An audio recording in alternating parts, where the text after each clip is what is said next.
Hello दोस्तों, आज हम वीडियो में बात करने वाले हैं टाटा टेक के बारे में। अब देखिए, आईटी सेक्टर से जुड़ी हुई कंपनी है, लेकिन आईटी बिजनेस अगर आप देखेंगे थोड़ा सा यहाँ पर चेंजेस आपको देखने को मिलेंगे, क्योंकि ये टाटा टेक अगर आप देखेंगे तो pure automobile R&D based company हमें देखने को मिलती है। अब अगर आईपीओ की बात करते हैं, पिछले कुछ जब आईपीओ लिस्टिंग हुई थी तो काफ़ी ज़्यादा डिमांड हमें देखने को मिली थी टाटा टेक के आईपीओ के बारे में, क्योंकि टाटा ग्रुप की अगर हम बात करते हैं तो लगभग 18 साल के बाद जो है ये आईपीओ आने वाला था। फिर जब आईपीओ आया तो अच्छी खासी लिस्टिंग भी मिली, अच्छे खासे गेन भी मिले, लगभग 5 से 600 रुपये के आसपास शायद बिडिंग प्राइस था, और लिस्टिंग की अगर हम बात करते हैं तो 1200 के आसपास लिस्टिंग देखने को मिली थी। फिर शायद 1400 रुपये के आसपास हाई भी हमें देखने को मिला था, लेकिन उसके बाद अगर आपने देखा होगा तो अच्छा खासा करेक्शन देखने को मिला है, और वहाँ से लगातार हमें डाउनफॉल ही देखने को मिल रहा है। शुरू में अगर आप देखेंगे तो इनके कस्टमर भी, क्लाइंट भी काफ़ी कम देखने को मिल रहे थे, लेकिन अब जो रिजल्ट आ रहे हैं तो थोड़ा सा सुधार देखने को रिजल्ट में मिल रहा है। तो वीडियो में आज हम इनके Q2 के जो रिजल्ट आए हैं उनका डिटेल में एनालिसिस करने वाले हैं। कोई भी बाई या सेल का रिकमेंडेशन जो है वीडियो में नहीं होने वाला है। प्रयास यही रहेगा कि कम से कम समय में आपको कंपनी के बारे में ज़्यादा से ज़्यादा जानकारी और रिजल्ट के बारे में ज़्यादा से ज़्यादा जानकारी दी जा सके। तो सबसे पहले हम इनके रेवेन्यू के बारे में बात करेंगे। देखिए, रेवेन्यू कोई भी कंपनी है, फर्स्ट अर्निंग अगर आप देखेंगे वो रेवेन्यू कहलाती है। अब टाटा टेक का जो रेवेन्यू हमें देखने को मिला है वो क्यू ऑन क्यू बेस पे 6.4% इनका रेवेन्यू बढ़ा हुआ है पिछली तिमाही से, जो कि कंपनी के फेवर में देखने को मिलता है। यहाँ पर अच्छी बात है। वाई ऑन वाई अगर आप देखेंगे तो यहाँ पर रेवेन्यू इंक्रीज हुआ है, लेकिन जो इंक्रीज होने की ग्रोथ रही है वो थोड़ा सा स्लो हमें देखने को मिली है।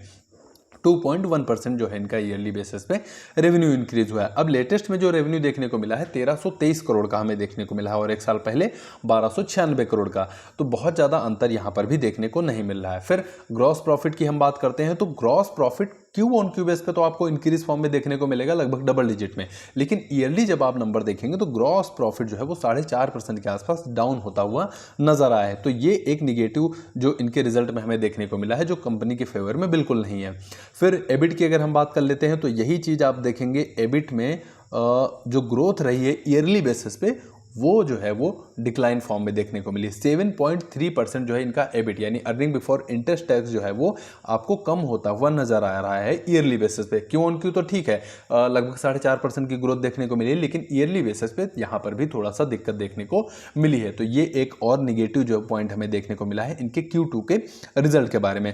प्रॉफिट की बात करते हैं तो प्रॉफिट का नंबर लगभग 165 करोड़ का देखने को मिला है, जो कि पिछली तिमाही से आप देखेंगे थोड़ा सा कम, यानी कि 2.8% प्रॉफिट कम देखने को मिला है। 170 करोड़ से प्रॉफिट गिरकर आपको 165 करोड़ देखने को मिलेगा। और साल दर साल प्रॉफिट का नंबर कंपेयर करते हैं तो लगभग 5% इनका प्रॉफिट बढ़ा हुआ है।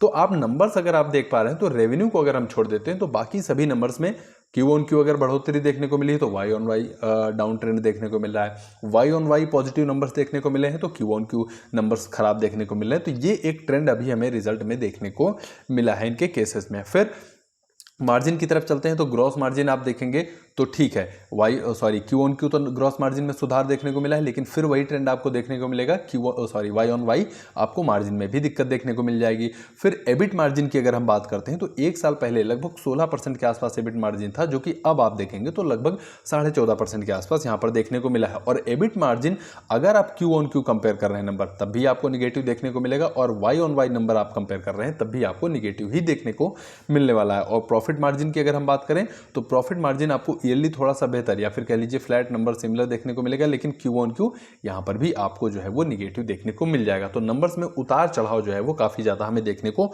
मिल रहा है। फिर क्लाइंट के बारे में बात करें तो इनके पास जो 1 से 5 मिलियन के आसपास जो इनका कंपनी को रेवेन्यू देते हैं, अगर उसके बारे में हम बात करें तो लेटेस्ट क्लाइंट आपको 33 देखने को मिल जाएंगे। पिछली तिमाही में 32 क्लाइंट थे, और उससे पहले साल दर साल पे आप देखेंगे तो 30 क्लाइंट थे। तो ठीक है, क्लाइंट कंपनी ने एक ऐड किया है क्यू ऑन क्यू बेस पे। 5 से 10 मिलियन के बीच में जो कंपनी को रेवेन्यू देते हैं अगर उसकी हम बात करें तो लगभग क्यू ऑन क्यू बेस पे फ्लैट नंबर्स देखने को मिले हैं, और ईयरली बेसिस पे आप देखेंगे कंपनी ने 4 क्लाइंट जो है वो ऐड किए हैं। फिर 10 से 50 मिलियन के बीच में जो कंपनी को रेवेन्यू दे रहे हैं क्लाइंट, उसके बारे में अगर हम बात करें तो ये क्लाइंट का नंबर आपको एक साल पहले से आपको आधा होता हुआ नजर आएगा। तो ये सबसे बड़ी निगेटिव पॉइंट हमें इनके नंबर्स में देखने को मिली है। फिर 50 मिलियन से ऊपर का जो रेवेन्यू कंपनी को दे रहे हैं वो नंबर्स आपको फ्लैट ही देखने को मिलेगा। तो कोई भी क्लाइंट कंपनी ऐड नहीं कर पाई है, लेकिन दिक्कत की बात यह है कि 1 से 5 मिलियन के बीच में जो इनका रेवेन्यू आता है वो क्लाइंट आपको आधे होते हुए नजर आ रहे हैं। एक दिक्कत और देखने को मिली है कि इनका जो एट्रिशन रेट रहा है लास्ट 12 मंथ का, अगर आप देखेंगे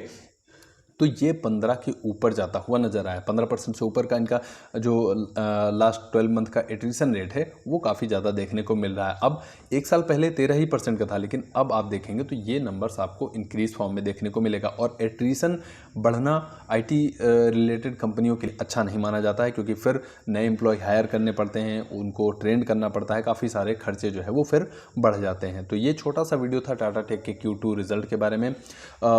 उम्मीद करता हूँ आपको वीडियो पसंद आया होगा। अगर वीडियो आपको वैल्यूएबल लगे, 0.1 या 0.2% आपको जानकारी मिली हो, तो वीडियो को लाइक करिए, शेयर करिए, कमेंट बॉक्स में आप अपना सुझाव भी बताइए, तथा चैनल को सब्सक्राइब करना बिल्कुल मत भूलिएगा। आपके कीमती समय के लिए आपका बहुत बहुत धन्यवाद।